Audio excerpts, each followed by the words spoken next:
오늘 우리가 함께 나누게 될 말씀 계속해서 성서일과 중에서 본문 말씀을 컨택해서 함께 나눕니다. 특별히 우리가 새생명 축제를 앞두고 오늘의 말씀은 우리의 영적 상태를 깨우는 아주 중요한 말씀이라고 생각을 합니다. 그럼에도 불구하고 오늘 말씀을 여러분이 좀 잘 기억해야 될 것은 그것은 말씀에 대한 이해도를 높이는데 몇 가지 중요한 사실들이 있음을 먼저 여러분에게 이야기하고 말씀을 시작하려고 합니다. 여러분, 성경을 읽을 때 어떻게 읽으시나요? 성경을 읽을 때 우리가 항상 가져야 될 기본적인 태도가 있습니다. 소위 말하면 여러분의 이해도가 먼저 있어야 된다는 거죠. 성경을 읽을 때 여러분 예를 어떤 책을 읽잖아요.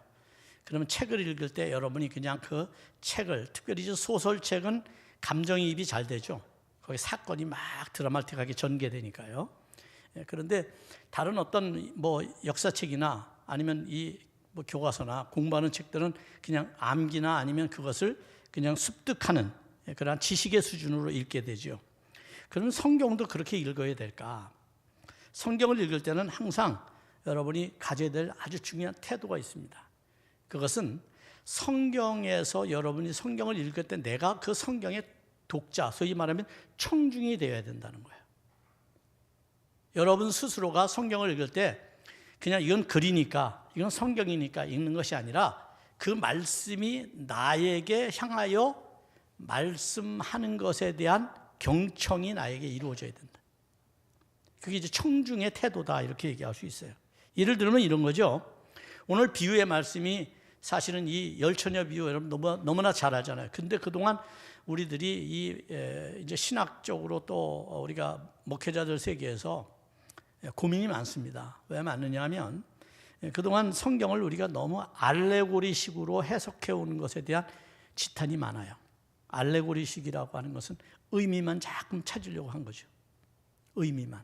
그 내용에 대한 본질, 그 말씀이 무엇을 우리에게 말해주는지를 알기보다는 지엽적인 거예요. 예를 들어 이런 겁니다. 여러분 드라마를 봐요. 드라마 보면 드라마에서 제일 중요한 게 뭐죠? 주인공이죠. 그죠? 그 사건을 일으키는 주인공, 사건을 전개해가는 주인공이잖아요.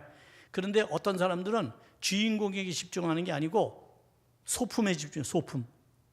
아, 주인공이 뭘 꼈지? 그러면 그 다음날 그거 반지 찾아서 날리고요. 뭐 입었지? 그거 입은 거 찾아서 완판이 돼요. 우리 참 한국 사람들 참 이해가 잘 안 돼요. 여러분, 그 드라마의 사건이 중요한데 그것은 관심 없어요. 주인공이 뭘 입었나? 아, 그 장식이 뭔가? 이런 데 관심이 많아요. 설교도 그렇게 해왔다는 거예요. 설교.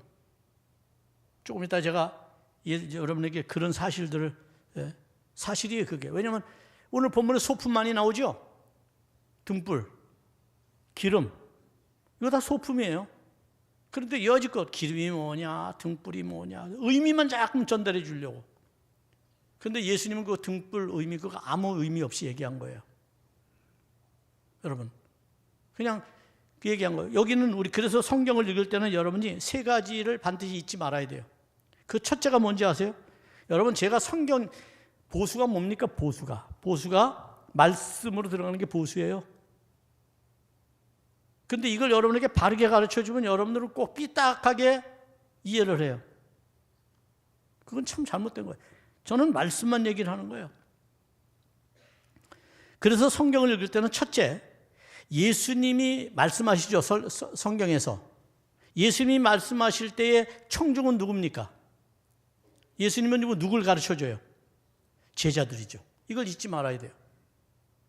성경은 제자들을 가르치기 위해서 말씀하신 거예요. 예수님이 12명의 제자들을 데리고 다니면서 사건마다, 상황마다 말씀을 가르쳐 준 거예요. 하나님의 나라에 대해서. 그러니까 예수님의 말씀의 청중은 제자들이에요. 그 제자 가운데 어떤 사람이 처음 글을 썼어요. 오늘 본문은 누구예요? 마태가 예수님의 말씀 들은 것을 글로 썼어요. 그러면 마태는 글을 쓸 때 예수님의 말씀이니까 그냥 그대로 써야지. 쓴 것입니까? 아니면 내가 쓰면 이것을 읽을 독자를 생각하며 쓴 겁니까? 독자를 생각하며 쓴 거죠. 그때 독자는 누구예요? 네? 누굽니까? 마태의 독자는 초대교회, 초대교회. 우리가 아니에요. 초대교회. 마태가 2000년 이후에 대한민국의 인천의 새빛교회에서 설교 들을 사람들을 생각하고 썼을까요? 꿈에도 생각하지 마세요, 여러분. 지금 마태 공동체, 자기의 교회의 성로들을 생각하고 이 말씀을 쓴 거예요. 그러면 그 말씀을 읽는 사람들은 누구예요? 청중은 초대교회, 초대교회. 그러니까 초대교회 교인들이 이 성경을 읽었단 말이에요. 그러면 이제 2000년 후에 우리가 읽어요. 그럼 우리는 어떻게 이 말씀을 다시 어떻게 읽어야 될 것인가? 이게 정말 중요한 거예요. 중요한 거예요, 여러분. 그러니까 그 의미를 알려면 이렇게 생각하면 돼요. 지금 예수님께서 제자들에게 가르칠 때 누구를 생각하고 말씀했어요? 예수님을 항상 반대하는 그룹이 누구예요? 서기관과 바리새인. 그죠? 그들이 늘 예수님을 적대하고 하나님의 나라를 거부하고 예수님을 어떻게 하면 죽일까 생각하잖아요. 그런 관계에서 예수님이 제자들에게 말씀해 주시는 거란 말이에요. 그럼 초대교회는 어떤 상황에서 마태가 글을 썼을까요? 초대교회들은 어떤 상황이 있었을까요? 그들은 박해를 당하고 있었어요. 박해를. 거짓 이단과 거짓 선생들이 너무 많았어요. 그런 사람들의 꼬임에 초대교회가 흔들흔들거리고 너무 심각한 문제들이 발생했어요. 그래서 예수님의 말씀 가운데 여러분 성경에 이런 얘기를 했어요. 말씀이 있어요. 예수님이 하신 것을 다 기록하면 성경이 모자른다. 쓸 수가 없다. 그러니까 이 성경은 그 상황 속에 필요한 말씀들을 준 거예요. 그러니까 초대교회 교인들이 어떤 문제에 당면했느냐? 박해를 당하고 있어요. 예수님께서 승천하며 곧 오신다 그랬는데 아무리 기다려도 안 와요. 그러니까 차츰차츰 이단이 미혹해요. 봐라, 안 오잖아. 그러면서 미혹하는 거죠. 내가 메시아야. 오늘 한국 땅에도 그런 사람 너무 많잖아요. 그래서 믿음이 흔들리는 거예요.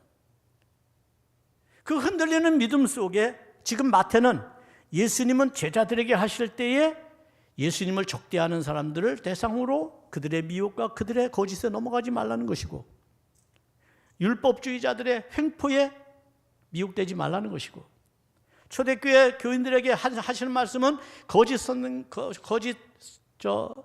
교사들과 이단들과 그리고 박해자들에게 두려움을 갖지 말고 오직 주님을 기다리라는 거고, 그리고 오늘날 21세기에 받아들이는 우리는 어떻게 해야 될까요? 그러면 제가 이 문제를 가지고 씨름하면서 어떻게 할까? 그런데 한 가지 깨달은 게 있어요. 그것은 바로 오늘의 이 말씀을 우리 감리교회 아주 훌륭한 신약학 교수님이 계셨는데 그 김철선 교수님이라고 하는 분의 책을 보면 이 비유에 대해서 이런 이야기를 해요. 이 비유는 영적으로 일깨워주는 경종시계의 역할을 한다, 이렇게 얘기했어요.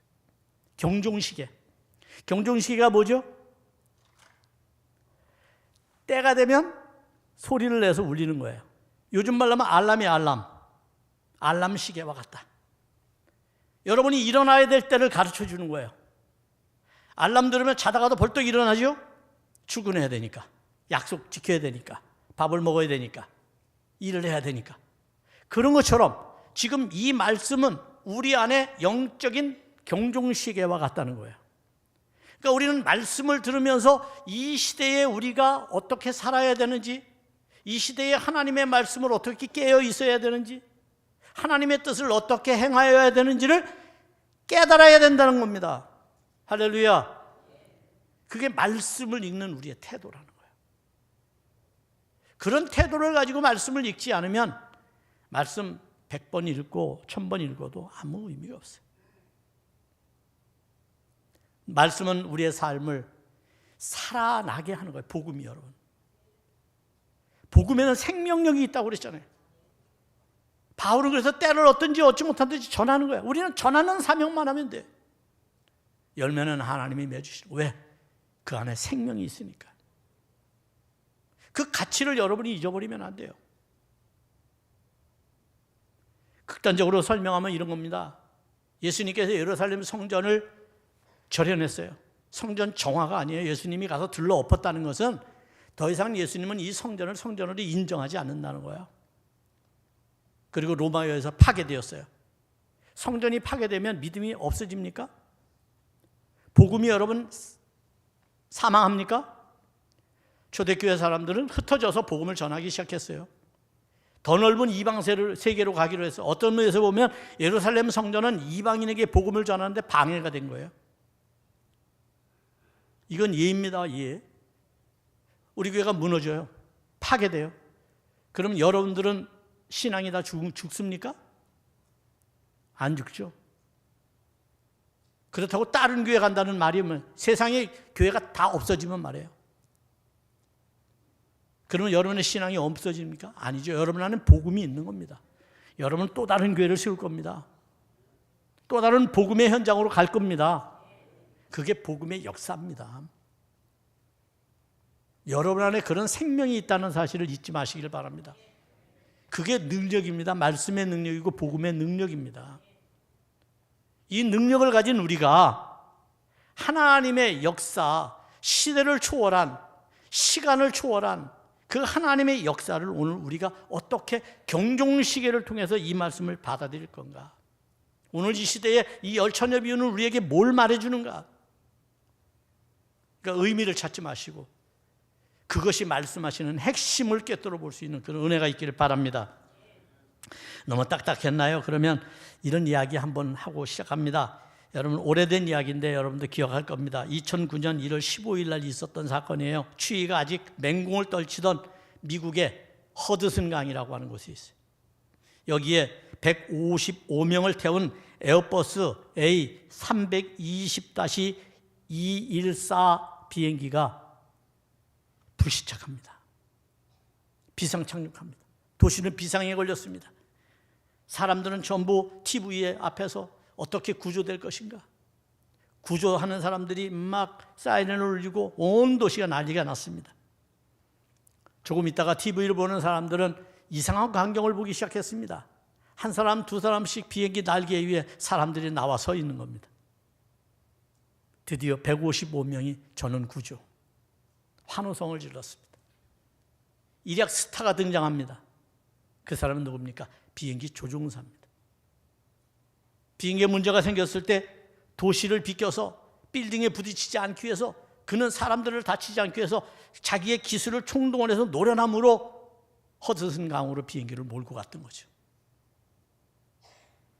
여러분 그때의 조종사가 기장이 체슬리 셀렌버거라고 하는 사람이에요.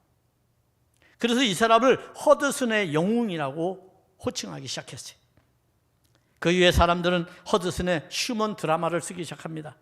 책으로도 나와요. 나중에는 영화가 제작되었어요. 저도 이 영화를 봤습니다. 감동적이었습니다. 여러분 그런데 이렇게 기장에게 온 매스컴과 사람들이 집중할 때 정말 중요한 한 사람을 잊고 있었다는 것을 나중에야 깨닫게 됩니다. 그 사람은 누굽니까? 승객 조씨라고 하는 사람입니다. 이 조씨는 조력자의 끝판왕입니다. 비행기가 문제가 생겼습니다. 추락합니다. 비명과 두려움의 아우성과 기도의 눈물이 비행기 안에 혼재되어 있습니다. 그런데 이 조씨는 승무원과 함께 매우 일사불란하게 침착하게 행동하기 시작했습니다. 그 이유는 그가 앉아있던 좌석 때문이었어요. 그 좌석이 그의 사명이었어요. 그의 본분이었어요. 그의 직책이었어요. 그는 일개 승객이지만 그 좌석에 앉았기 때문에 책임이 누구보다도 컸어요. 만약 이 사람이 도망쳐버렸다면 사상자는 발생했을 수도 있습니다.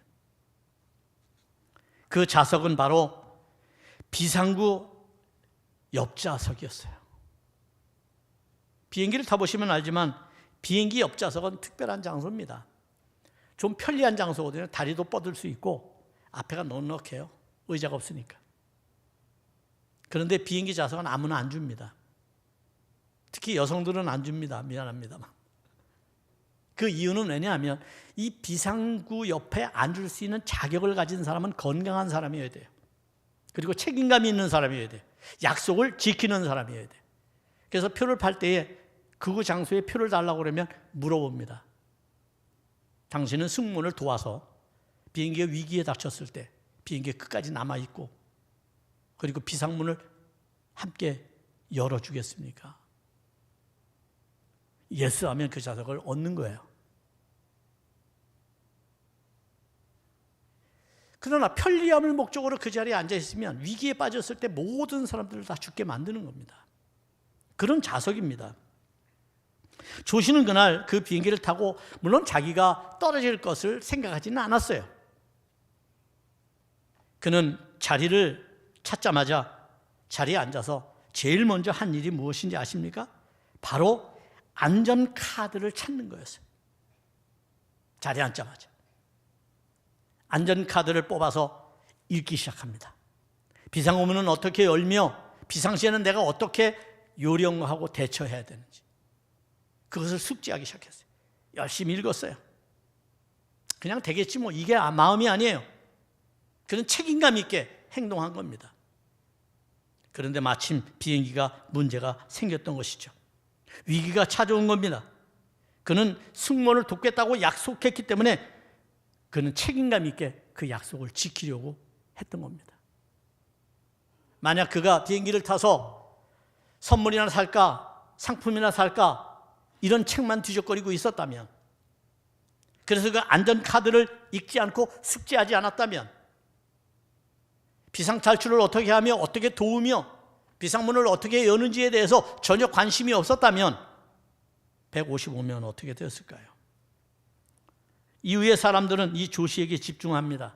그리고 그가 행한 책임감에 대해서 모두가 다 존경심을 표하게 되었다는 거예요. 결국 155명이 안전하게 탈출한 것, 비행기를 부딪히지 않고 안착시킨 것은 이 기장의 노련함이지만 강에 빠진 비행기 속에서 침몰하지 않고 155명이 비행기가 빠지기 전에, 물에 빠지기 전에 다 탈출시킨 것은 조시의 역할이었다는 거예요. 여러분, 여기서 굉장히 우리에게 주는 중요한 의미가 있습니다. 조시는 자기의 본분, 자기의 자리, 자기의 위치에 성실했던 사람이에요. 책임감이 있었던 사람이에요. 시시하게 생각하지 않았어요. 무엇을 맡든지. 그건 승무원이나 하는 거지. 우리가 교회를 맡으면 그건 목사나 하는 거지. 그게 아니라 내가 맡은 일에 대해서 어떻게 내가 그 일을 숙지하고 그 일을 책임감 있고 성실하게 잘 감당하느냐라고 하는 것은 준비되지 않으면 할 수가 없다는 거예요. 조시는 안전카드를 숙지했어요. 내가 해야 될 일에 대해서 정확히 이해하고 있었어요.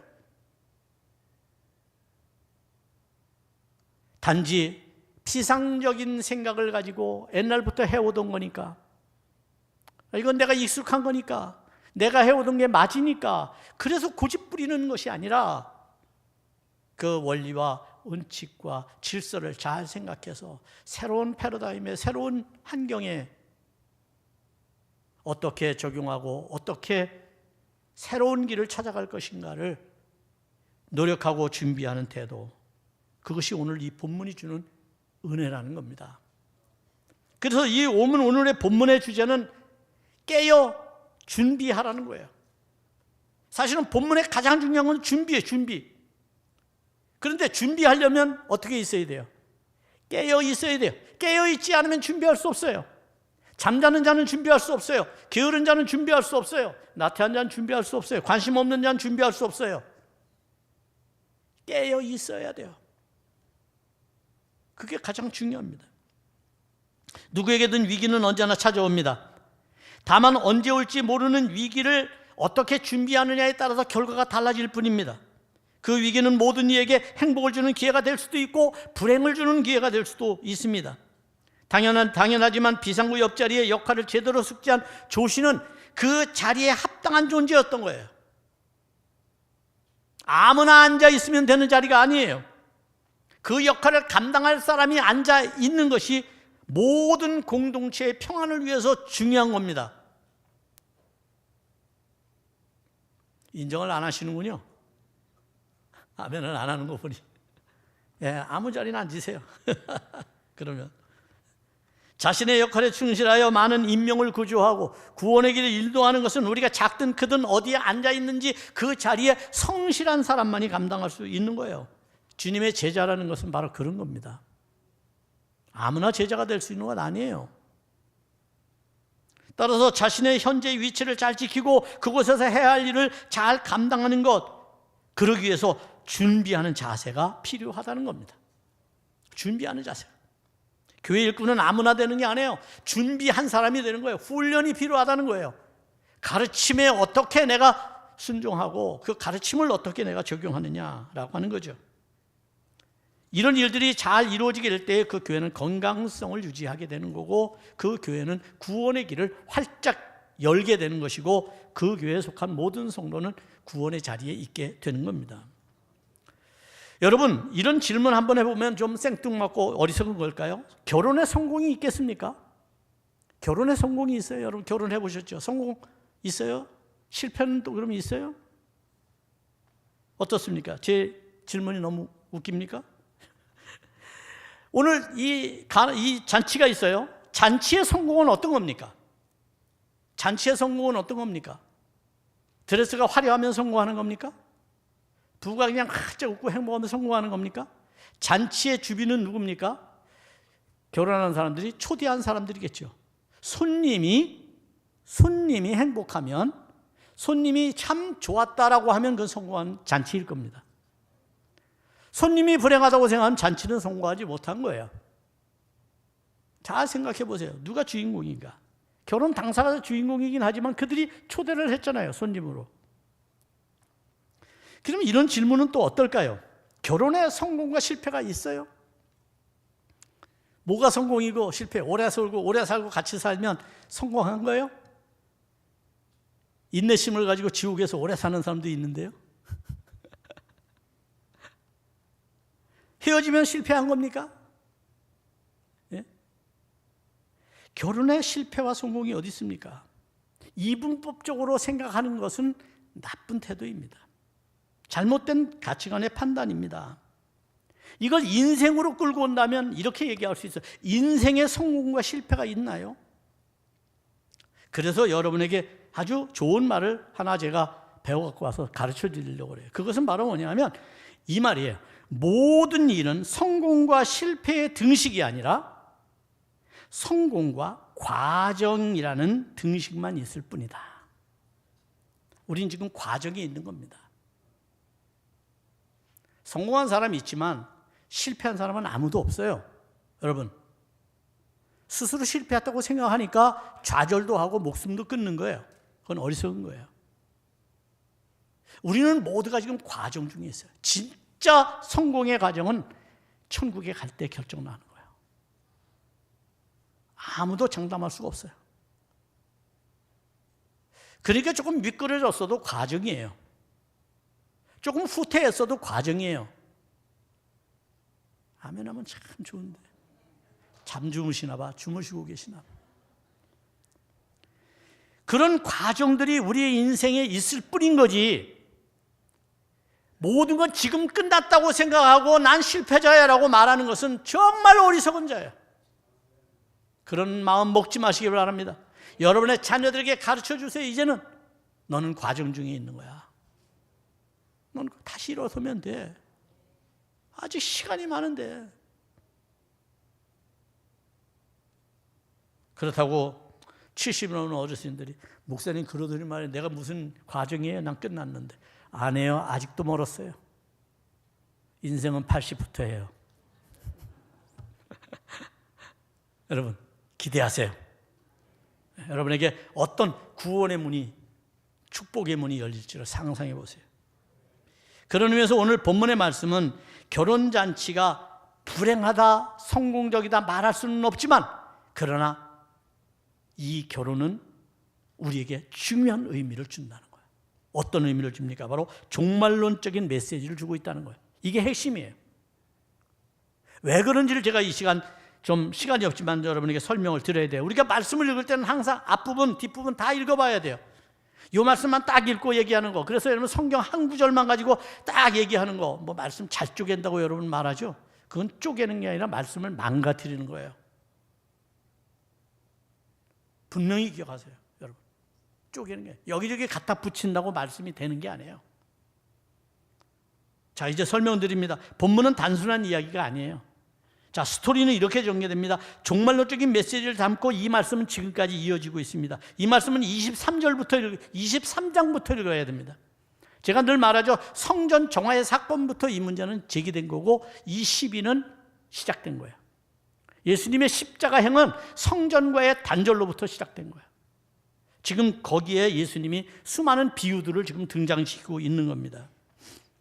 이때 예수님의 타락한 성전에 대한 종화는, 아니 성전이라고 하는 기능을 더 이상 할 수 없는 성전에 대한 단절의 선언은 그들에게 있어서 종말론적인 것이에요. 유대인들은 오직 성전을 중심으로만 모였거든요.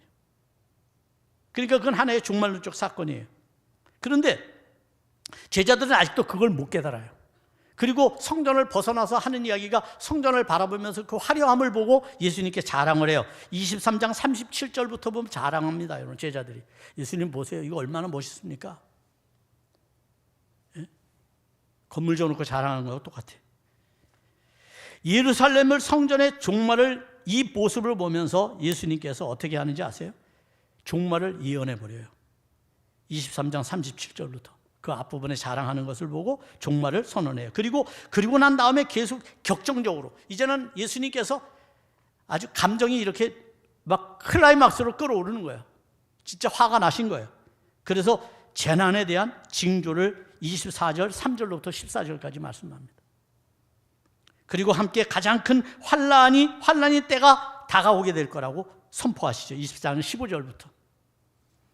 또한 그때가 되면 어떻게 해야 돼? 인자가 올 것이다.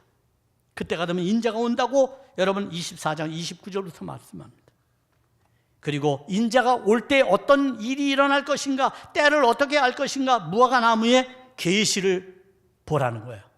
무화과 나무가 잎이 피고 꽃이 피고 잎이 피고 열매를 맺는 그 때를 알면서 왜 여호와의 때는 모르냐, 이렇게 교훈하시잖아요. 그리고 준 것이 노아의 때의 교훈입니다. 노아가 어떻게 준비했어요? 햇볕이 쨍쨍 나는데 배를 준비했어요. 이 말씀은 그렇게 연결이 되는 거예요. 그냥 갑자기 등장한 열처녀 비유가 아니에요. 여기 열처녀는요, 신부가 아니에요. 들러리예요. 들러리. 그러니까 이것은 엄밀히 말하면 제자들이에요. 초대교회 교인들이에요. 초대교회 교인들, 제자들. 그래서 예수님은 45절에서 이렇게 질문하는 겁니다. 충성되고 지혜 있는 종이 되어 주인에게 그 집 사람들을 맡아 때를 따라 양식을 나눠줄 자가 누구냐라고 묻는 거예요. 이 위기의 시대에, 이 종말의 시대에, 이 거짓과 불의의 시대에 하나님의 말씀을 정직하게 나눠줄 사람이 누구냐 말이에요. 예수님의 물음. 그걸 말씀하는 거예요. 그러면서 열처녀의 비유를 등장시켜서 그것을 설명하려고. 누구요? 준비된 자라고요. 깨어있는 자라고요. 경종시계가 울려도 여전히 잠자는 자가 아니라 하나님의 말씀을 듣고 늘 깨어서 시대를 읽고 시대의 메시지를 전하고, 핍박이 와도 환난이 와도 사람들이 미워해도 그걸 전하는 거예요. 박수치고 환호한다고 즐거워할 일이 아니라는 거예요. 신랑은 언제 올지 모르는데, 그 위기는 언제나 생존하는데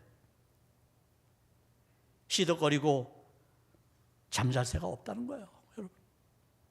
그게 성경이 주는 종말론적인 이야기예요. 자, 그런 의미에서 예수님의 핵심적인 포인트는 이거예요. 종말이 되면 나눠지게 된다는 거예요. 분리한다는 거예요. 지금 10명의 들러리가 분리가 되죠? 지혜롭고 어리석은 존재로, 미련한 존재로 나눠지게 됩니다.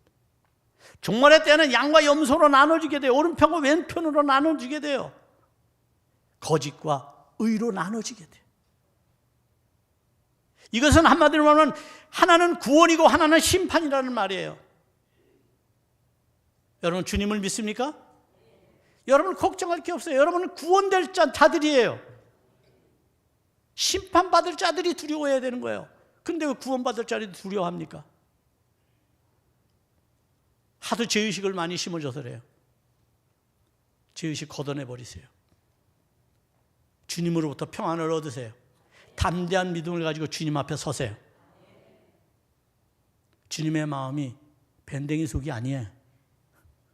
여러분 같지 않아요. 우리 같지 않단 말이에요, 주님은. 그래서 미련한 다사처녀, 슬기로운 자녀처녀로 주님이 분리해버리는 거예요. 여러분 어디에 속하기를 원합니까? 이 사람들이 미련했고 지혜로운 것은 무엇의 차이입니까? 이 사람들의 환경은 똑같아요. 미련한 다사처녀도 신랑을 맞이하려고 나와 있어요. 그들도 교회로 말하면 교회 다니는 거예요. 예? 여러분 그들에게도 아직 불이 있어요. 아직 불이 타고 있단 말이에요.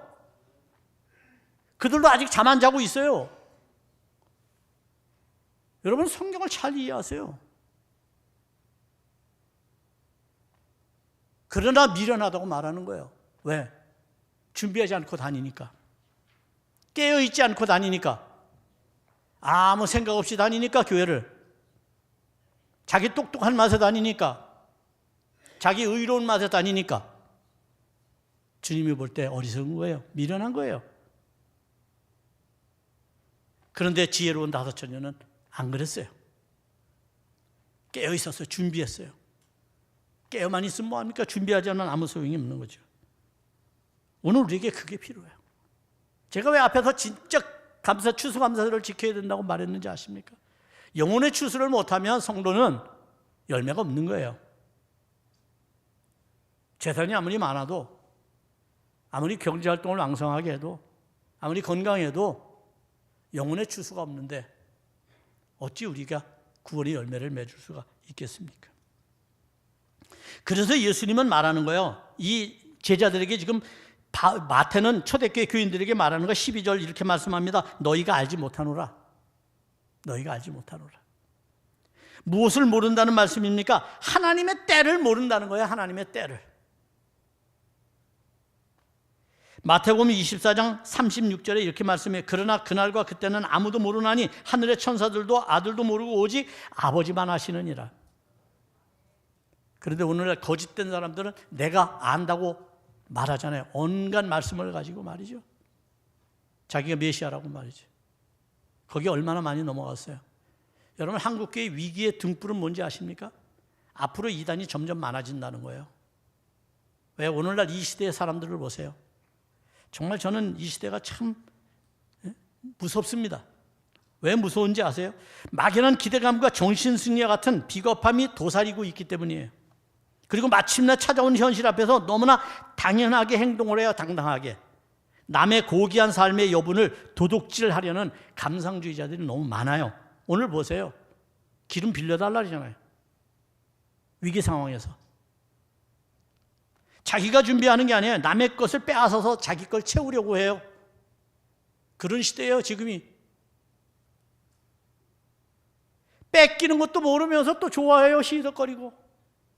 감상주의에 사로잡혀서 그래요. 여러분, 영혼 도둑질 당하지 마시기 바랍니다. 왜 여러분의 영혼을 도둑질 당하고 있냔 말이에요. 거짓된 말씀에. 생각을 바르게 하고 깨어 있어야죠. 여러분 생각해 보세요. 자신들의 희생과 노력 그리고 섬김으로 채워야 하는 기름통을 희생 하나 안 하고 당연한 듯 빌려달라고 속셈을 부리는 그 이유가 뭡니까? 이 교회에 대한 공동체에 대한 희생, 헌신 안 해요. 그러면서 온갖 감나오라 대추나오라 다 해요. 그건 잘난 게 아니에요. 희생하는 만큼 보이는 거예요. 섬기는 만큼 보이는 겁니다. 복잡한 문제가. 이런저런 문제가. 그것 없이 말초적으로 코앞에 닥치고 자기 판단에 우선해서 비어가는 기름통을 남의 것으로 채우려고 하는 것, 그래서 스스로 의롭다고 자랑하려고 하는 것, 뽐내려고 하는 것, 다 부질없는 짓.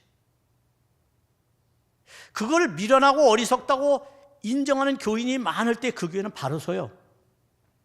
거기에 부안해도 해가지고 같이 편들고 하는 것이 많으면 많을수록 교회는 무너지게 돼 있어요. 분명히 기억하세요, 여러분. 그래서 위기가 닥치면 단호해야 됩니다. 얼마나 지혜로운 처녀들이 단호한지 아십니까? 그들은 감상주의에 빠지지 않습니다.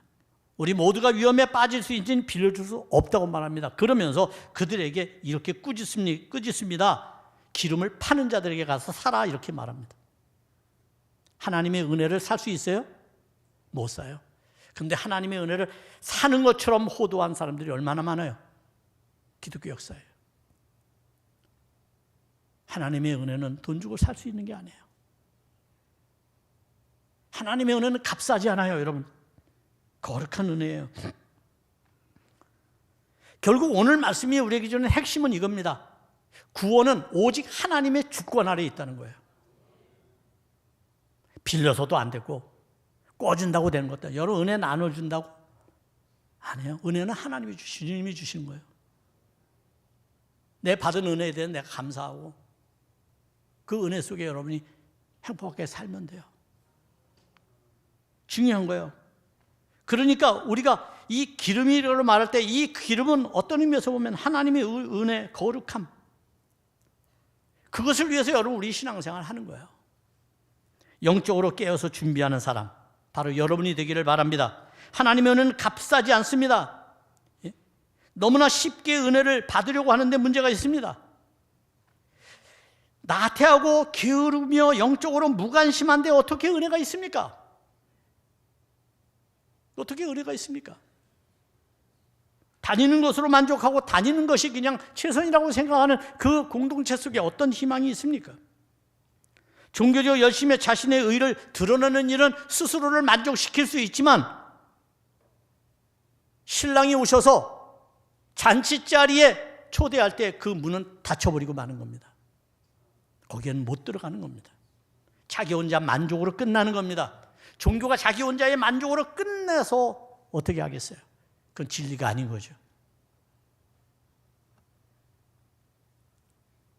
사랑하는 여러분, 주님의 책망처럼 외식하는 서기관과 바리새인들처럼 살지 마시기를 바랍니다. 그들에게는 화가 있을 것입니다. 23장을 보십시오. 7개의 화가 나옵니다. 언어에는 8개의 화가 있지만 말이죠. 그래서 신랑 되신 주님이 진실로 너희에게 이르노니 12절에서 말씀합니다. 내가 너희를 알지 못하노라 라고 말하는 거예요. 지금은 모르는 겁니다. 우리 중에도 주님이 모르는 사람이 있을 겁니다. 여러분, 그런 불행한 사람, 불행한 삶, 불행한 결말을 당하지 않기를 바랍니다. 때가 악합니다. 깨어 있어야 합니다. 깨어 있지만 마시길 바랍니다. 준비하시기를 바랍니다. 주님이 여러분을 사랑하시고 천국의 입장권을 여러분에게 주실 줄로 믿습니다.